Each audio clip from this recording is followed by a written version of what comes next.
língua confesse que Jesus Cristo é Senhor, para a glória de Deus Pai. Quantos concordam com esta verdade nesta noite?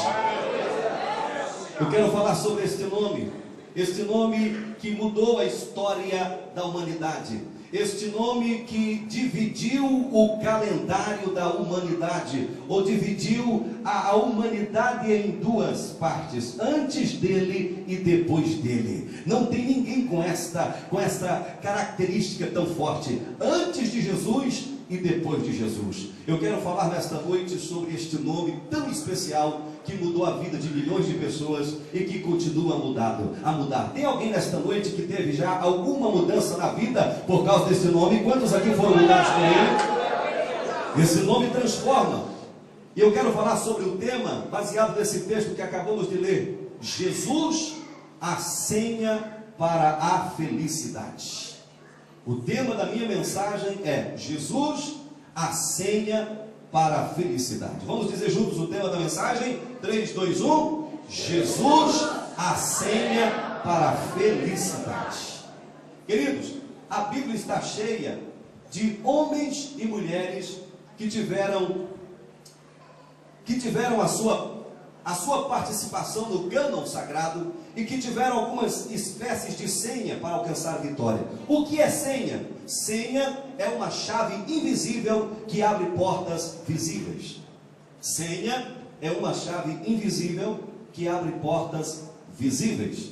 A Bíblia mostra alguns homens que venceram, que conquistaram usando algumas senhas. Eu vou citar alguns deles aqui. Por exemplo, Davi usou uma senha para vencer o grande Golias. Davi percebeu que aquele incircunciso, ele não tinha algo importante que Davi tinha. É tanto que Davi, quando começa, ele diz assim: quem é este incircunciso? Ou seja, Golias não tinha a senha da felicidade. Davi, por outro lado, tinha a senha da felicidade. Davi tinha pacto, Davi tinha compromisso com Deus. E a senha era o pacto, a senha era o compromisso que ele tinha com Deus. A Bíblia mostra outros homens que também tinham.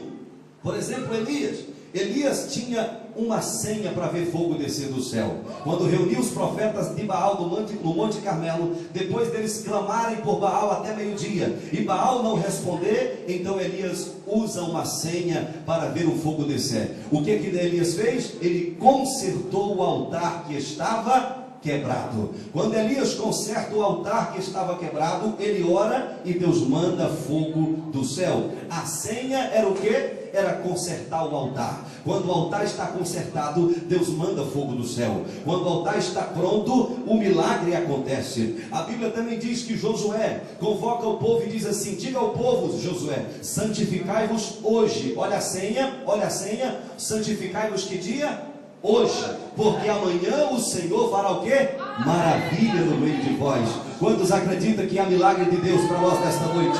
Há milagres a caminho, porque a senha é a santificação. Queridos, Deus então olhou para a terra e ele percebeu que a terra precisava de alguém para resolver os problemas. E Deus então mandou uma senha que resolvesse os problemas do homem, uma senha que quem tivesse ela alcançasse o milagre de Deus. E eu vejo Deus então enviando esta senha. Há 2000 anos atrás ele enviou esta senha. Há 2000 anos atrás havia um homem nascido de maneira milagrosa. Dobre a sua atenção. Enquanto você estiver andando, eu não tenho como pregar e você nem como prestar atenção e ser abençoado. Quando a gente está andando para lá, para cá, a gente perde a atenção da palavra, e o pastor também prega. Perde, a gente que está pregando perde a atenção, porque você fica para lá e para cá, e ninguém pregador consegue concentrar se você não parar de andar. Amém? Me ajude a pregar. Diga para o irmão do lado assim: ajuda o pregador, irmão. Se você prestar atenção na mensagem, você vai ser abençoado. Amém? Há 2000 anos atrás, eu estou falando de senha. Jesus, a senha para a felicidade. Há 2000 anos atrás, escute, havia um homem nascido de maneira milagrosa. Ele viveu na pobreza, ele cresceu na obscuridade, Ele nunca fez longas viagens, apenas uma vez cruzou a fronteira de terras estrangeiras, e isto durante o seu exílio no Egito, na sua mais tenra infância. Ele nunca possuiu nem bens e nem poderes políticos. A sua família era quase desconhecida, não tendo preparo intelectual e nem posição social. Porém, na sua infância, ele aterrorizou um rei, o qual tentou matá-lo. Na sua adolescência, ele deixou perplexo os doutores em filosofia. Na sua maturidade, ele comandou a natureza, acalmou as tempestades e andou sobre as ondas do mar sem se afundar. A Bíblia também revela que este mesmo homem, ele curou as multidões das mais odiosas doenças, ressuscitou os mortos por sua livre e espontânea vontade. Ele nunca estudou medicina, mas através dos tempos, ele curou mais corações partidos do que todos os médicos em conjunto. Este mesmo homem nunca escreveu um livro, mas todas as bibliotecas do mundo mal podem comportar os muitos volumes escritos sobre ele e sobre o seu movimento. Este mesmo homem nunca fundou uma universidade, mas matriculou mais discípulos do que todas as faculdades em conjunto. Nunca convocou um exército ou sequer possuiu uma arma, mas nenhum general da história teve mais voluntários do que ele. Nunca possuiu um grande celeiro, mas com apenas 5 pães e 2 peixinhos alimentou 5.000 homens, sem contar mulheres e crianças.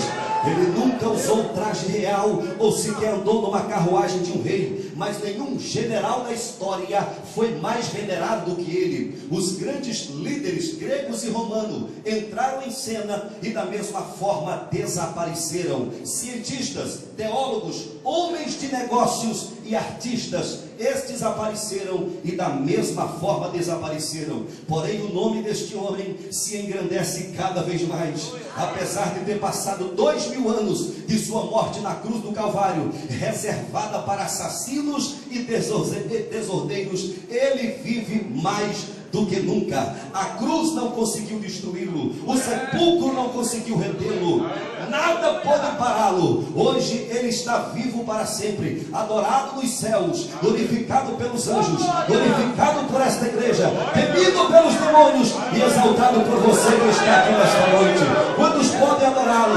Quantos podem glorificá-lo?